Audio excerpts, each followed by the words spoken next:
23వ కీర్తన మొదటి నుంచి చదువుకుందాం. యెహోవా నా కాపరి, నాకు లేమి కలగదు. యెహోవా నా కాపరి. సో నీవు గొర్రెవే, ఆయన కాపరి. సో కాబట్టి నీకు ఉండేటువంటి మొదటి గుణం ఏంటి? నీకు లేమి కలగదు. మీరందరూ ఇప్పుడు ఈ వాక్యం వింటే మీరందరూ ఏమవుతున్నారో తెలుసా?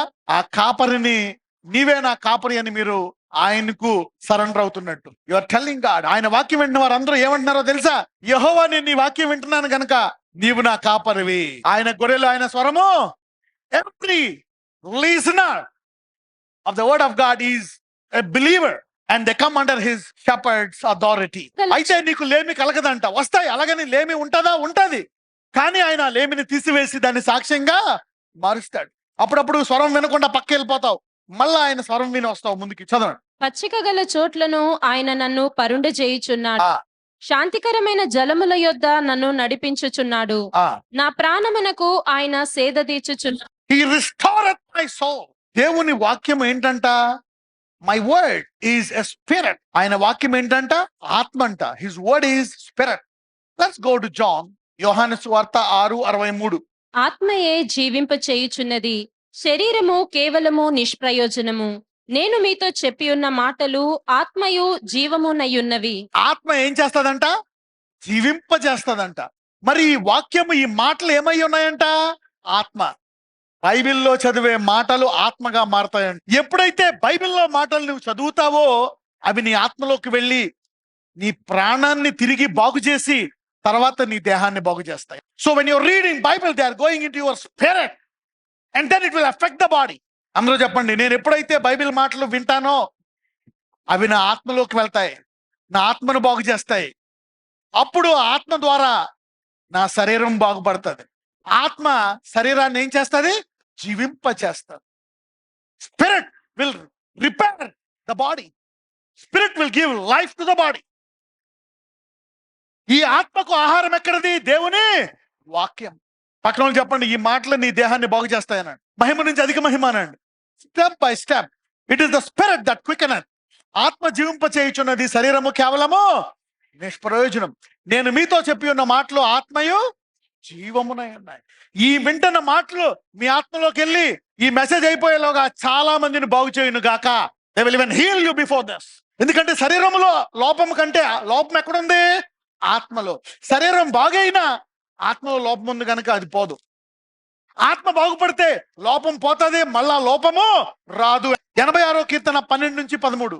నా పూర్ణ హృదయముతో నేను నీకు కృతజ్ఞతాస్తుతులు చెల్లించెదను, నీ నామమును నిత్యము మహిమపరచెదను. ప్రభువా, నా దేవా, నా ఎడల నీవు చూపిన కృప అధికమైనది. పాతాళపు అగాధము నుండి నా ప్రాణమును తప్పించి ఉన్నావు. ఎంత ఘోరమైందైనా సరే తప్పిస్తాడంట. ఒకవేళ నీ సమస్య ఘోరమైందా, అధిక కృప చూపించి ఆ అగాధములో నుండి విడిపిస్తాడంట. అందరూ చెప్పండి, నా సమస్య ఎంత గొప్పదైనా ఆ సమస్య నుండి ఆయన విడిపిస్తాడు. నా బాధ గొప్పదైతే ఆయన గొప్ప కృపనిస్తాడు. If you have a great problem, he will give you great grace to restore you, but he will restore you. ఎంతమంది నా మీద అధిక కృప చూపించాలనుకుంటున్నారు దేవుడి మీద? Yes, God want to show more grace. ఆయన బాగు చేస్తాడు, కానీ ఆయన మొరపెట్టి వారందరినీ ఆయన బాగు చేయాల్సిందే, వారు స్తుతించేటట్టు చేయాల్సిందే. కీర్తనలు 23:3. నా ప్రాణమునకు ఆయన సేద తీర్చుచున్నాడు, తన నామమును బట్టి నీతి మార్గములో నన్ను నడిపించుచున్నాడు. నామమును బట్టి అనండి. కాబట్టి మనము నీతి మార్గములో వెళ్ళాలని కోరుకుంటాడంట దేవుడు. ఎంతమంది ఆయన నామాన్ని ధరించుకున్నారు? ఇఫ్ యూ బిలీవ్ హిమ్, నువ్వు నమ్మితే ఆయన నామాన్ని ధరించు. పక్కన చెప్పండి, నీవు ఆయన నమ్మితే ఆయన నామాన్ని ధరించుకున్నట్టు అన్నాడు. అందుకని నువ్వు సరిగ్గా నడవాలని ఆయన అప్పుడప్పుడు సెట్ చేస్తూ ఉంటాడంట. ఎంతమంది తల్లిదండ్రులు మీ పిల్లల్ని సెట్ చేస్తారు? కేవలం తిండి బట్టలే కాకుండా వాడు బాగా చదువుకోవాలని, నిజం మాట్లాడాలని, వాడు బుద్ధిగా ఉండాలని ఎంతమంది అప్పుడప్పుడు 2 వేస్తూ ఉంటారు. అలాగే ఇన్ని చేసిన దేవుడు ఆయన నామము నిమిత్తమై నేను నీతి మార్గంలో నడిపించాలని కోరుకుంటాడంట. ఆయన నామం ధరించుకున్నావు, మంచి పేరు వస్తుంది. ఎంతమందికి మంచి పేరు రావాలని కొనుక్కుంటారు. అలాగే దేవుడు కూడా ఆయన నామము నిమిత్తమై మంచి పేరు రావాలని నీ ఆత్మను బాగు చేస్తాడంట. ఏం బాగు చేస్తాడంట? ఆత్మను. You see that for his name's sake he want to repair your soul. Behave well. అపవాదిని ఎదిరించాలా, శోధనలు ఎదిరించాలా. Somebody say, Lord give me power to resist the temptation. శోధనలను జయించడానికి సామర్థ్యాన్ని ఇయ్యి. నీతి మార్గం నడవడానికి కొన్ని శోధనలు వద్దు, కొన్ని తప్పుడు కార్యాలు వద్దు అనడానికి ఎంతమందికి బలం కావాలా? కొన్ని మాటలు పలకూడదు, కోపం వస్తుంది. You see that now. So you need power to hold your tongue. తన ఆయన నామమును బట్టి నీతి నీతి మార్గములో మార్గంలో నడిపిస్తాడు. అందరూ చెప్పండి, ప్రభువా నీ పేరు కోసం, నీ నామము కోసం నేను నీ పేరు ధరించుకున్నాను గనక నీవు నీతి మార్గాల్లో నన్ను నడిపించు.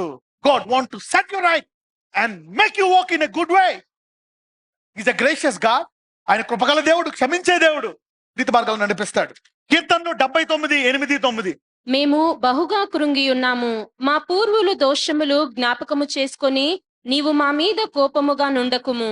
నీ వాత్సల్యము త్వరగా మమ్ము నెదురుకొన నిమ్ము. ఆ, మా రక్షణకర్తవగు దేవా, నీ నామ ప్రభావమును బట్టి మాకు సహాయము చేయుము. నీ నామమును బట్టి మా పాపములను పరిహరించి మమ్మును రక్షింపుము. ఇంగ్లీష్ లో చూడండి. Help us O God, God of salvation, for the glory of thy name deliver us and purge our way, purge our sins for thy name's sake. నీ పేరు కోసం మమ్మల్ని క్షమించు. ఆయన పేరు ఇచ్చాడు కనుక ఆయన క్షమించి తీరాల్సిందే. ఎంతమంది తల్లులు పిల్లల్ని క్షమిస్తారు? ఎందుకు? పక్కన చెప్పండి, క్షమించక తప్పదు కాబట్టి. ఎందుకంటే కన్నావు. అలాగే ఏ దేవుడైతే నిన్ను కొత్తగా కన్నాడో, జన్మనిచ్చి నమ్మిన తర్వాత ఆయనకి వేరే మార్గం లేదు, క్షమించాల్సిందే, నిన్ను బాగు చేయాల్సిందే. So God will heal you. అలాగని పోనీ నువ్వు తప్పు మార్గంలో అయితే ఉంటాడా? సెట్ చేస్తాడు కూడా. ఈ రోజు మిమ్మల్ని అందరినీ క్షమించి బాగు చేయను గాక. పక్కన వాళ్ళు చెప్పు, నేను కొత్తగా జన్మించాను, నన్ను కన్నాడు కదా సిలువలో అనండి. ఆయన కన్నాడు కనుక ఆయన క్షమించి తీరుతాడు, నిన్ను బాగు చేస్తాడు. ఎందుకు? ఆయన నామము కోసం, నీతి మార్గమునే కాదు. అందుకే నువ్వు మొరపట్టినప్పుడల్లా క్షమించి నిన్ను బాగు చేస్తాడు. ఈ రోజు ఈ వాక్యం వెంటనే వారందరి దేహముల్లో సంపూర్ణ స్వస్థత కలుగును గాక. రిపేరింగ్ ద సోల్, ఆత్మను బాగు చేయడం. ఎంతమంది ఆత్మను బాగు చేసుకోవడం రెడీగా ఉన్నారు?